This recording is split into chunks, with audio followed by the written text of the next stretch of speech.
JC Tickets provides first-class trips to Ravens road games, including airfare, 4-star hotels, game tickets, and cocktail parties. We also help provide great seating locations to all Ravens home games. JC Tickets, where the games begin. Visit us at jctickets.net.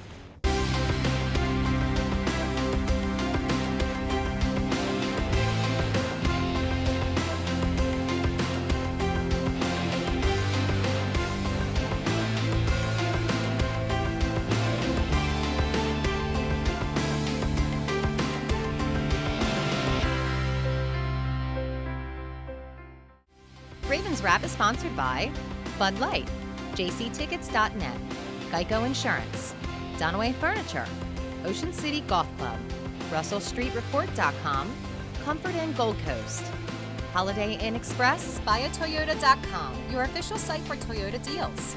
The original Green Turtle, hosted by the Blue Ox Bar and Grill. Welcome back into the original Green Turtles Ravens Wrap Show right here on Comcast Beach TV. And now this season, as we expand our presence on the Delmarva Peninsula, 47 ABC at Delmarva's Rock Radio 93.5 The Beach. Coming to you from the Ravens Room of the Blue Ox Bar and Grill, 127th Street and Coastal Highway in Ocean City with Ravens Roost 44. Give yourselves a hand, folks. 44.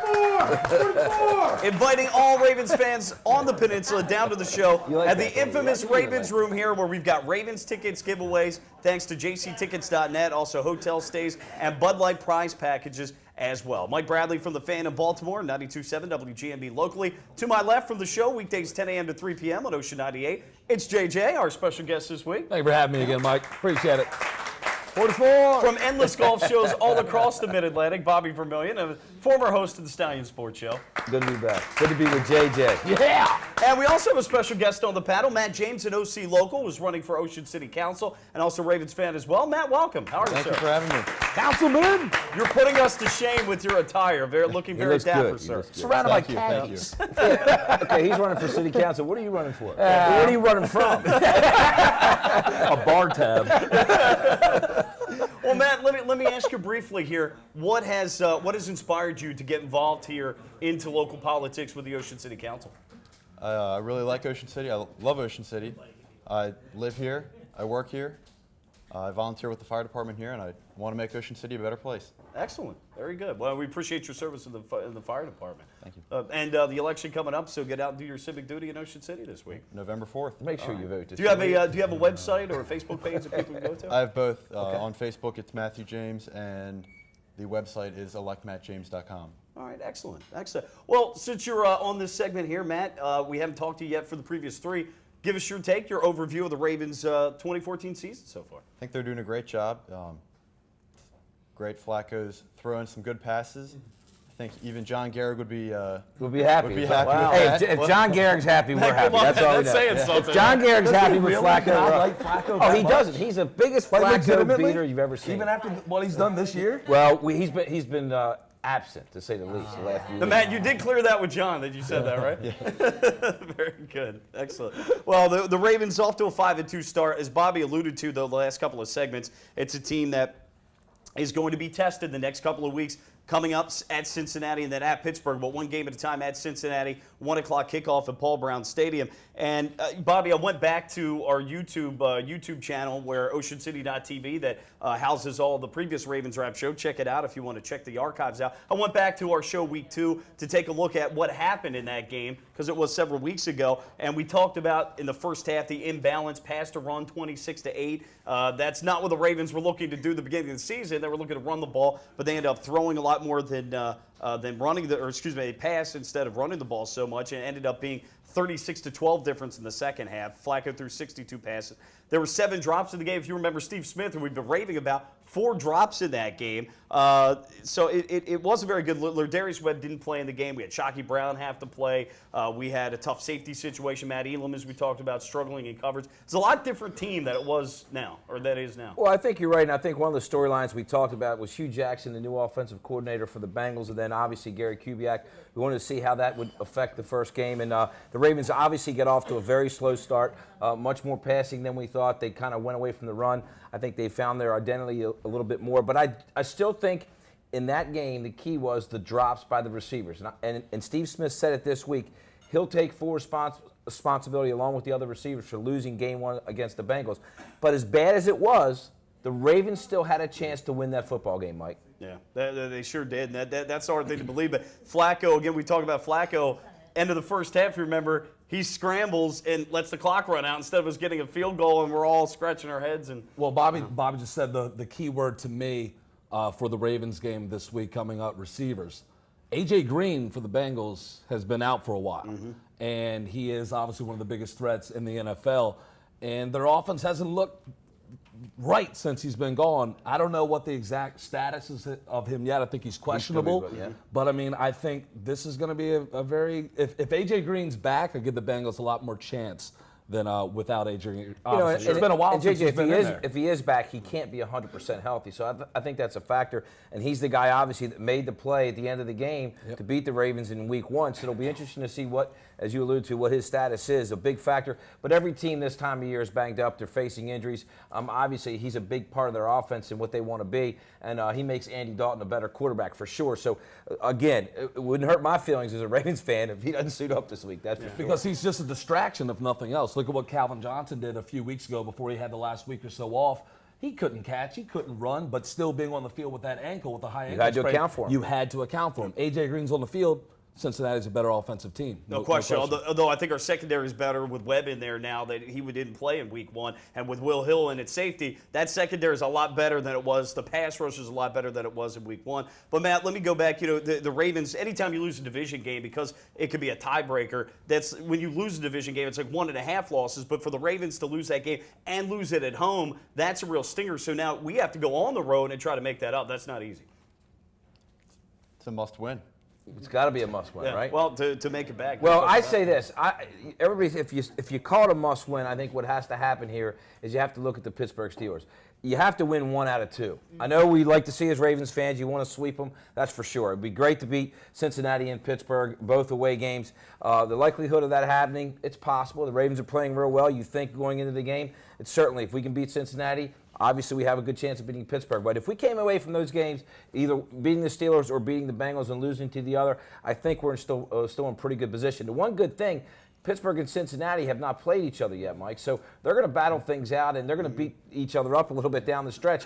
We're getting our divisional games out of the way for the most part, although we do finish up the season with the Browns, but it's at home. A couple of things that disturb me, though.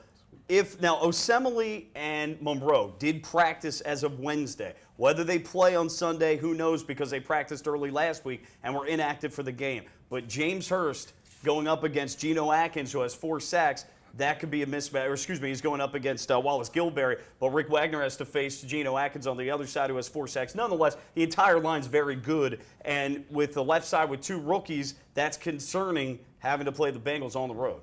Absolutely, and the Bengals have, we talked about this in week one, a dominant defensive front. You got a lot of young guys playing the offensive line. Our offensive line didn't do a great job in week one when they were healthy. Now we're trying to insert 2 rookies in there on the left side if Monroe and Osemele aren't healthy this week. And again, if they do come back, how healthy are they really going to be? So again, are we able to run the football on the road? Can you protect your quarterback? The 2 big question marks on the offensive side of the ball.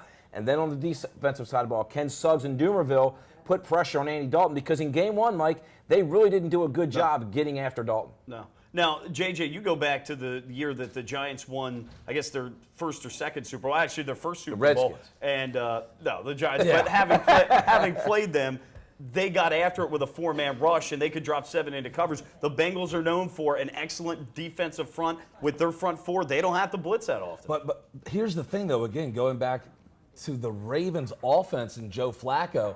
Of course, what happened to number 27 with him being gone, obviously, and off the team. Pierce is your number 1. Like, who's your number? He was Forsett. Okay, so now it was Pierce, it was Forsett. It was this guy, it was that guy.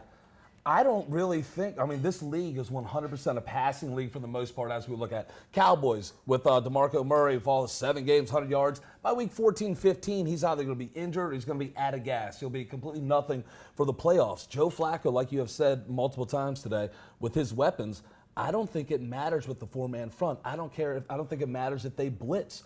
I don't think you can stop him with his weapons right now. Man, Just you gotta don't make- even you- have you- a running back. Just I tell you what, have we got to play get him to fullback call and John block. Garrett. You got to call John Garrett. And no, and I used to be the biggest Joe Flacco hater as well. I was Matt, not, I'll let you make I that was not a call. Flacco. Yeah, you can talk to John. for it. But I'm a realist. I'm not an optimist. I'm a realist. Joe Flacco is playing lights out football. He's doing fantastic. I wish we had. Well, Mike, he's officially invited every week. Absolutely. No, I'm having a good time. Yeah. Well, we'll say this, though, Bobby. In the first half of that Bengals game, the Ravens didn't run the ball that much. In the second half, they started to. There was still a big imbalance, but in the second half, they got the running game going. Forsett entered the game after that Pierce fumble, 11 rushes, 70 yards. So they showed that once they committed to it, they could run against that front, which should lessen, beat up that defensive line, and lessen the pass rush, hopefully late in the game. Well, I think again it's going to be key down the stretch to see how they play in the trenches. To me, that's what it's always about, Mike. You can talk about the skill positions, you can talk about Steve Smith Sr., you can talk about Daniels and his addition, but to me the game is won and lost in the trenches, and I think in Week 1 that's exactly what happened. We lost the game in the trenches, and I think their defensive front put more pressure on Flacco. We got away from the run because we couldn't run the football, put the ball in the air. And then the key also in that game was we got behind. We became one-dimensional. When we got behind early, we were down, I think, 14 points. In the second half, we just threw the ball. We got back in the game. But I think in the trenches this week, particularly with this young offensive line, that we're going to put on the field if our guys aren't healthy, it's going to make the difference. Can they protect Joe? Can they run the football? I got an interesting stat in JJ. I think RG3's first year at times, he would throw a lot of bubble screens and quick hitters in that offense, in Shanahan's offense. Andy Dalton has like 125 completions. Do you know of that? He's got 97 completions, 87 completions that are either behind the line of scrimmage or 1 to 10 yards. They get rid of the ball quick, and they don't go downfield that much. And this is unbelievable. 11 to 20-yard passes, 51% completion percentage. 21 to 30, 25%. And 31 to 40, 33%. Wow, that's indicted. I mean, that means we know what kind of offense we're facing. Let's get them on. We got to stop those screen plays. And I don't think it's that they want to do that. I think it's with the injuries to Green and the fact that they don't have a great offensive line. They're forced to do that. So with the Ravens defense, with Dumerville, with Suggs, with Mosley and all that, you guys welcome that. You're good at tackling. You guys, I don't know the stat, but you're one of the better teams this league in the AFC when it comes to like wrapping up and all that. So I think the Ravens, as fans, you should want that because if they're not throwing the ball down the field, that means that Andy Dalton does not have time in the pocket. A.J. Green is not going deep. They're being forced to throw out little bubble screens and screen plays. Well, I will say, in week 1, they had success with bubble screens. Well, we got to get better, but I think we've learned from that. All right, we got to get quick predictions. Matt, quick prediction on the game. He's got to pick the Ravens. Ravens are going to win. All right, that's what I want to hear. All right, Bobby. I hate to do this to my fans, the Ravens fans out there. I'm taking the Bengals this week. The good news is, I think we beat the Steelers in Pittsburgh next week, but I'm taking the Bengals 33-30. All right, Jim. Ravens 35-10, Devin Still, Leah Strong, Bengals. I'll take the Ravens 23-17. We're back next week. Keep it here, Ravens Wrap Show.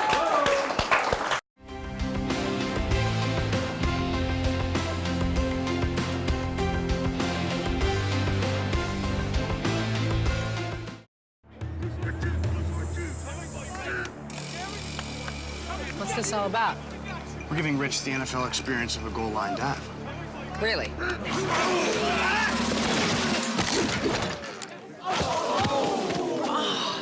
There's an easier way to get an ultimate NFL fan experience. Just snap the tag wherever Bud Light is sold and you could win. Bud Light in the NFL. Here we go. Can I make it? On the internet, yes. Into the end zone, no.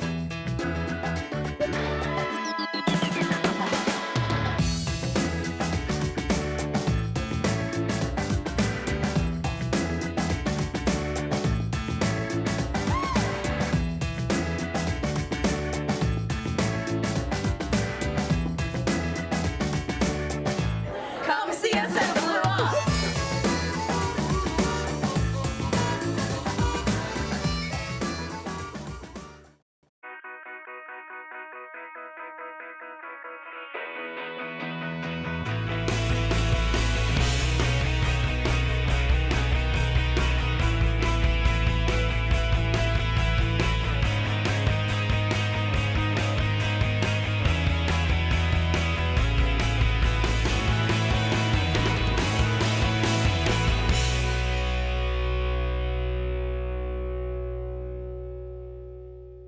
JC Tickets provides first-class trips to Ravens road games, including airfare, 4-star hotels, game tickets, and cocktail parties. We also help provide great seating locations to all Ravens home games. JC Tickets, where the games begin. Visit us at jctickets.net.